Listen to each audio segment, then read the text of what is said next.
नमस्ते जी। वैदिक राष्ट्र में आपका स्वागत है। भारत वीरों की भूमि रहा है।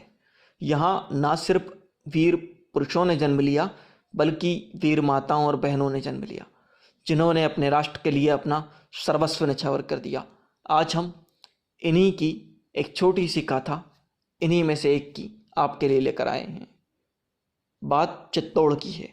चित्तौड़ अर्थात मेवाड़, वीरों की भूमि, जहाँ महाराणा सांगा, महाराणा प्रताप जैसे अद्भुत योद्धाओं ने जन्म लिया।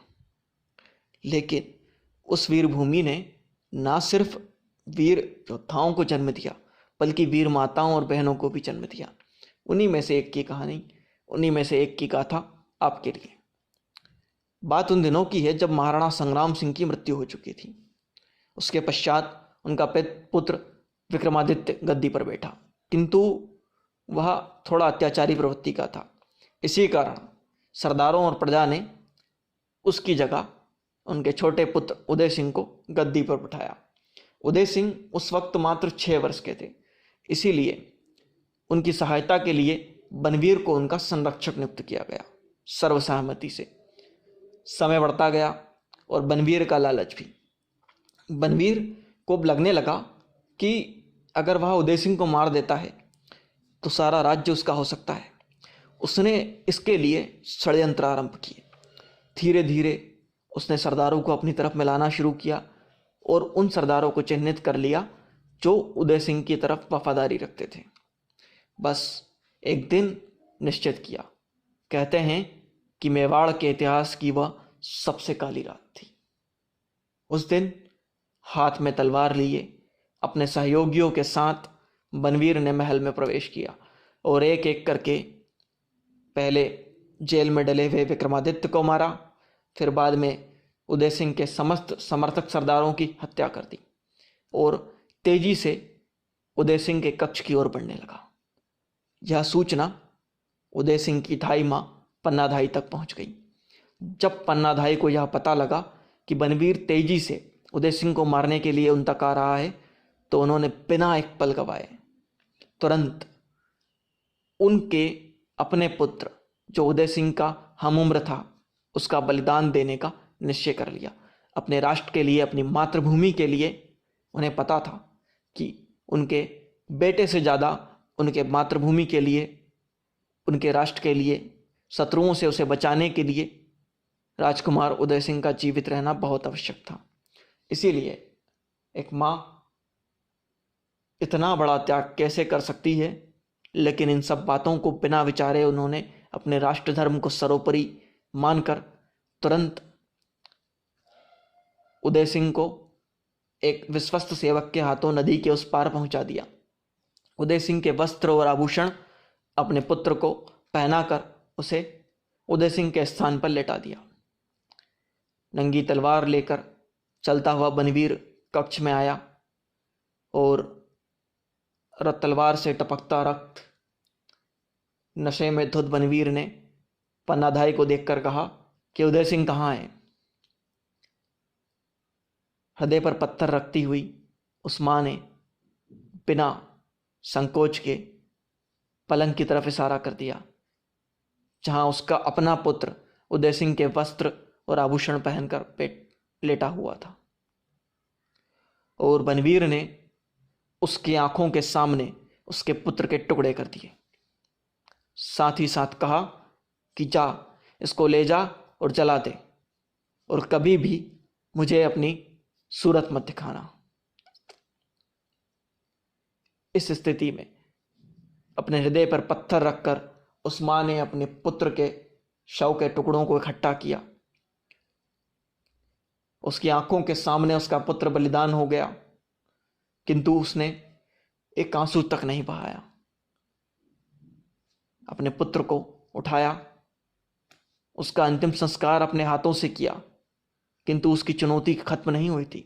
उसे पता था कि अगर बनवीर को किसी भी सूत्र से पता लग गया कि उदय सिंह जीवित है तो वह अपनी पूरी जान लगा देगा उसे मारने के लिए। अब जरूरत थी एक विश्वस्त और समर्थक सरदार की, जो उदय सिंह को संरक्षण दे सके। एक एक करके मेवाड़ के सभी सरदारों के पास वह जाने लगी। सरदार सहायता करना तो चाहते थे, लेकिन उन्हें बनवीर का भय था। उन्हें पता था कि अगर बनवीर को पता लगा कि उदय सिंह को उन्होंने शरण दी है तो उनका सर्वस्व खत्म कर देगा बनवीर। अंत में वह सरदार आसा शाह के पास पहुंची। आसा शाह भी हिचकिचाए, परंतु जब तक वह आसा शाह के पास पहुंचती और अपनी बात रखती, ठीक उसी घटनाक्रम में किसी ने आसा शाह की माता को सारा घटनाक्रम कह सुनाया। और सरदार आसा शाह की माता को जब यह पता लगा कि उनके पुत्र ने, राणा के पुत्र को शरण देने से इनकार कर दिया है, उसको डर लग रहा है, बनवीर का भय है, उनकी आंखें क्रोध से लाल हो उठी। उनको बड़ा दुख हुआ और विचलित अवस्था में वो क्रोध में भरी हुई अपने पुत्र आसा शाह के कक्ष में प्रवेश करती हैं और कहती हैं, तुमने मेरे दूध को लज्जित कर दिया। मुझे शर्म आती है कि तुम मेरे बेटे हो। जिस राणा ने अपनी मातृभूमि के लिए, हमारे लिए अपने सर्वस्व न्यौछावर कर दिया, तुम आज उसके पुत्र को शरण देने में सहम रहे हो। सरदार आसा शाह को अपनी गलती का एहसास हो गया था। उन्होंने तुरंत अपनी तलवार निकाली और अपनी माता के चरणों में रखकर शपथ ली कि जब तक मेरे शरीर में रक्त की अंतिम बूंद भी रहेगी, मेरे शरीर में जरा भी प्राण रहेंगे, कोई भी कुमार उदय सिंह को छू भी नहीं सकेगा। धीरे धीरे समय बीतता गया। उदय सिंह ने सरदार आसा शाह के संरक्षण में ही अपना बचपन व्यतीत किया। वहीं उन्होंने प्रशिक्षण लिया और वक्त के साथ साथ मेवाड़ में यह बात फैलने लगी, पूरे चित्तौड़ में यह बात फैलने लगी कि उदय सिंह जीवित हैं। समस्त सरदारों ने सर्वसहमति से यह निर्णय लिया, बनवीर को गद्दी से उतारा गया और उदय सिंह को राजा बनाया गया। उस वक्त पन्नाधाई जीवित थी, उन्हें राज्य की तरफ से सर्वोच्च सम्मान दिया गया और अंत तक उनकी चरण धूलि को अपने माथे पर लगाकर उदय सिंह खुद को धन्य समझते रहे। उनके हर आदेश को भगवान की आज्ञा मानकर उन्होंने पूरा किया। विश्व के इतिहास में ऐसा अद्भुत बलिदान, ऐसा अद्भुत शौर्य कहीं देखने को नहीं मिलता। हमें अपने लोगों को इस शौर्य की गाथा को पढ़ाना चाहिए, सुनना चाहिए, जानना चाहिए, ताकि हम त्याग, बलिदान, राष्ट्र प्रेम, इन कोरे शब्दों से बढ़कर इनके अंदर छुपी गहन भावनाओं को जान सकें। प्रस्तुत कथा जिस पुस्तक से ली गई है उसका नाम था वीर पुत्रियां। इस पुस्तक के लेखक थे प्राणनाथ वानप्रस्थी। वेद विषयक जानकारियों के लिए, महापुरुषों के जीवन के प्रेरक प्रसंगों के लिए, वैदिक विचारों के लिए वैदिक राष्ट्र को लाइक करें, शेयर करें, सब्सक्राइब करें। धन्यवाद।